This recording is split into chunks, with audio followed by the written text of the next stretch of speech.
అందరికీ నమస్కారం. Uma's kit home కి స్వాగతం సుస్వాగతం. నేను మీ ఉమా.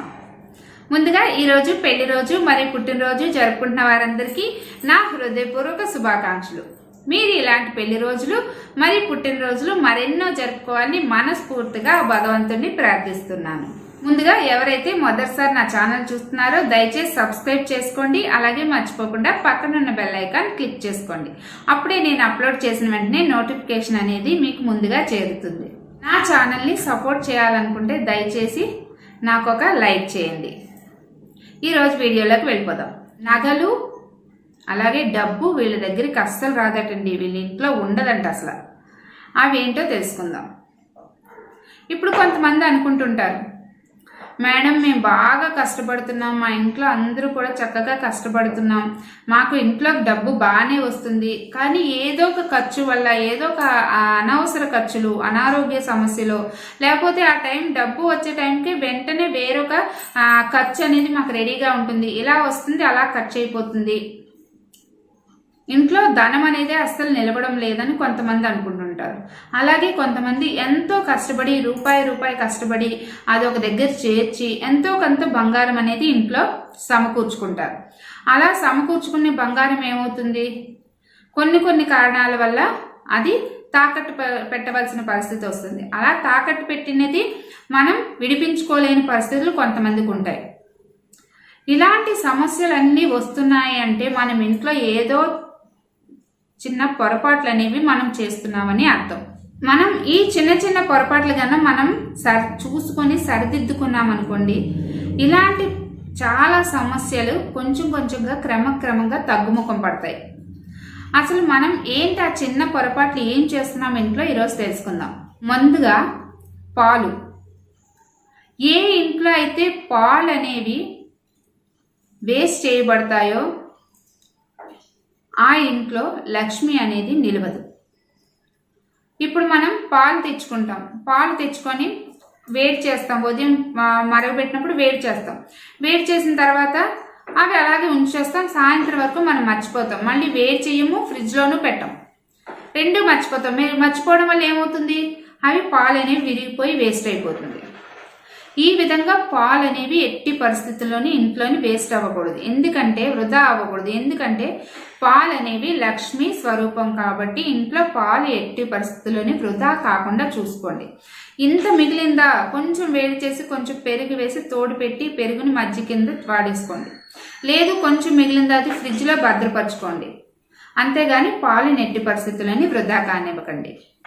ఇక రెండవది పెరుగు.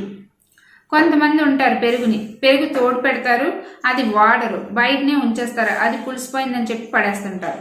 కొంతమంది పెరుగు తోడు పెడతారు, అది బయటనే లోపల ఫ్రిడ్జ్లో పెట్టడానికి కూడా బద్ధకం వేసి బయటని అలా ఉంచడం వల్ల దాని మీద ఫంగస్ అనేది ఫామ్ అయిపోతుంది. ఇది చాలా దరిద్రం అండి ఇంటికి. పెరుగును కూడా మనకి ఎంత అవసరమైతే అంతే వాడుకొని మిగతా ఫ్రిడ్జ్లో పెట్టుకోండి, లేకపోతే మీరు ఏదైతే తెచ్చుకున్నారో అది సంపూర్ణంగా వాడడానికి చూడండి. అంతేగాని పెరుగుని కూడా ఎట్టి పరిస్థితుల్లోని మనం వృధా కానివ్వకూడదు. పెరుగు కూడా లక్ష్మీ స్వరూపమే. ఇక మూడవది కళ్ళుప్పు. ఈ కళ్ళుప్పు ఎలా మేడం వృధా అవుతుంది, ఎలా వేస్ట్ అవుతుంది అని అనుకుంటున్నారా?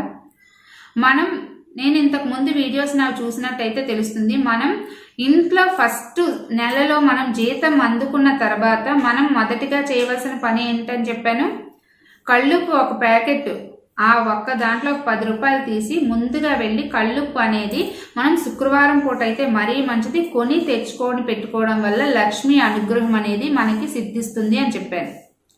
అలాంటి లక్ష్మీ స్వరూపమైన ఈ కళ్ళుప్పుని వేస్ట్ చేయకూడదు. కళ్ళుప్పు ఎలా మేడం వేస్ట్ అవుతుంది అని అనుకుంటున్నారా? కళ్ళుప్పు ఇప్పుడు కొంతమంది డబ్బాలో కళ్ళుప్పు వేసుకుంటారు, అది మూత తీసి వేస్తారు, మర్చిపోతారు, ఆ మూత పెట్టడం మర్చిపోతారు. అందులోకి ఏ బల్లో ఏ కాక్రోచ్ అంటే బొద్దింకో ఏ ఈగలు ఏ దోమలు ఏవో ఒకటి పడతాయి. అప్పుడు ఏం చేస్తాం, అయ్యో ఇందులో పడిపోయి వాడకూడదని చెప్పి మనం పడేస్తుంటాం. ఈ విధంగా మనం కళ్ళుప్పుని అనేది ఎట్టి పరిస్థితుల్లోని వృధా చేసుకోకూడదు. ఇక నాలుగవది ముఖ్యమైనది అన్నం. అన్నాన్ని ఆ అన్నపూర్ణ స్వరూపిణ్ణి మనం ఎప్పుడు కూడా ఇంట్లో అన్నం వృధా చేయకూడదు. ఇలా వృధా చేయడం వల్ల మనం అన్నానికి ఇబ్బంది పడవలసిన పరిస్థితి వస్తుంది. అలాగే ఇది పరోక్షంగా మన ఇంటి యొక్క ధాన్యాగారం మీద, ధనాగారం మీద దీని యొక్క ప్రభావం అనేది అన్ని మీద చూపిస్తుంది. అందుకే అన్నాన్ని మనకి ఎంత అవసరమైతే అంత అన్నాన్ని మనం ఇంట్లో అనేది వండుకోవాలి. ఒకవేళ మిగిలిపోయిందా కొంచెం వాటర్ వేసి ఉంచేసి ఉదయాన్నే అది ఏదో విధంగా, కొంతమంది వాము వేసి అన్నం కింద, లేకపోతే కొంచెం ఫ్రైడ్ రైస్ లా చేస్తారు మిగిలిన అన్నంతో. చాలా రకాలుగా ఇప్పుడు మనం చేసుకోవచ్చు. అన్నంలో చాలా మనకి అందులో ఎన్ని విధాలుగా మనం ఉపయోగించుకోవచ్చు ఇప్పుడు అందరికీ తెలిసిందే. ఆ విధంగా ఉపయోగించుకోవడానికి ట్రై చేయండి, కానీ అన్నాన్ని మాత్రం ఎట్టి పరిస్థితుల్లోనే వృధా కానివ్వకండి. ఇక 5వది నీళ్లు. ఇంతకుముందు వీడియోలో కూడా నేను చెప్పాను, ఇంట్లో దరిద్ర దేవత కొలువై ఉన్నదంటే ముఖ్య కారణం ఈ వాటర్ అనేది వేస్ట్ అవ్వడం.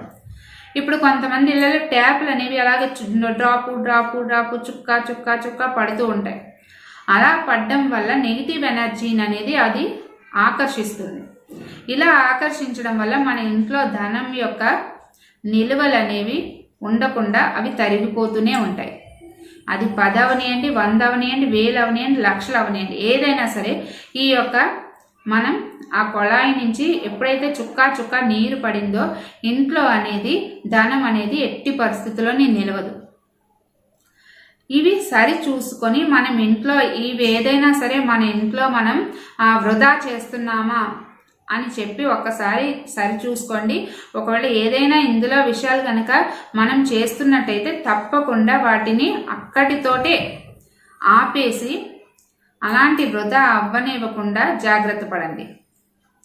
ఈ విషయాలు కనుక మనం గమనించి సరి చూసుకుంటే మనకి క్రమక్రమంగా మన ఇంట్లో బంగారం వచ్చి చేరడం, అలాగే ధనం వచ్చి చేరడం అనేది తప్పకుండా జరుగుతుంది. ఆ లక్ష్మీదేవి యొక్క అనుగ్రహం అనేది మన మీద పరిపూర్ణంగా ఉంటుంది. మనం అనుకుంటాం పూజలు వ్రతాలు ఇన్ని చేస్తున్నాం, అవి చేస్తున్నాం, ఇవి చేస్తున్నాం అని ఏం చేసినా కూడా మాకేంటి ఫలితం లేదు అనుకుంటాం. కానీ ఇవి చాలా చిన్నవని చెప్పి మనం కేర్లెస్గా వదిలేస్తుంటాం. కానీ ఇలాంటి విషయాల్లోనే చాలా అర్థం పరమార్థం దాగున్నదని మన పూర్వీకులు మనకి ఎప్పుడో చెప్పారు. కాకపోతే మనం వాటిని పట్టించుకోకుండా వదిలేసి మనం చిన్న వాటితో పోయేదానికి మనం పెద్ద పెద్ద వాటి గురించి వెతుకుతూ వెళ్తున్నాం. అందుకని ముందుగా మన ఇంట్లో ఇలాంటి చిన్న చిన్న తప్పులు అనేవి జరుగుతున్నాయో ఏంటో ఒకసారి సరి చూసుకోండి. సరి చూసుకొని ఒకవేళ జరుగుతున్నట్టయితే అవి జరగకుండా మీరు తగిన ప్రికాషన్స్ అనేవి తీసుకోండి. మీతో నాకు ఈ చిన్న వీడియో షేర్ చేసుకొని నా ఫీలింగ్స్ షేర్ చేసుకోవాలనే ఉద్దేశంతో ఈ చిన్న క్లిప్పింగ్ అండి. మాకు చెన్నైలో ట్యూస్డే ఆఫ్టర్నూన్ నుంచి స్టార్ట్ అయ్యాయి గాలులు. అది వెన్స్డే నిన్న చాలా అసలు వర్షానికి రెస్ట్ లేదండి, అలా పడుతూనే ఉంది. నివర్ తుఫాన్ అని పేరు పెట్టారు దీనికి.